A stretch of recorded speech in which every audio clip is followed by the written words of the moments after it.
শামাইলে তিরমিজির হাদিসগুলো যখন পড়তাম, হৃদয়ের আয়নায় একটা মূর্তি দাঁড় করিয়ে নিতাম, একটা অবয়ব দাঁড় করিয়ে নিতাম, একটা আকৃতি মনে মনে কল্পনায় ভাসিয়ে নিতাম।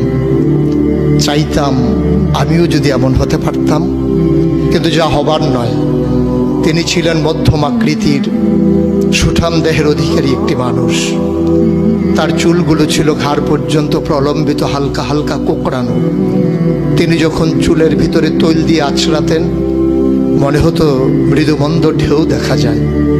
তার কপাল ছিল চওড়া, ভ্রুগুলো ছিল জোড়া ভ্রু, ধনুকের মতো বাঁকা। চোখের পাতাগুলো ছিল ফুটন্ত গোলাপের গোলাপি রঙের এক একটি পাপড়ির মতো। তিনি কখনো বা যখন চোখের পলক ফেলতেন, মনে হতো মৃদুমন্দ বাতাসে গোলাপ পাপড়ি যেন দোল খাচ্ছে।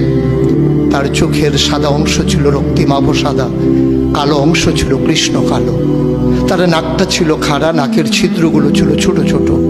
নাকের নিচে ছিল সরু চিকন গোঁফ, গোঁফের নিচেই সেই গোলাপি রঙের ঠোঁট।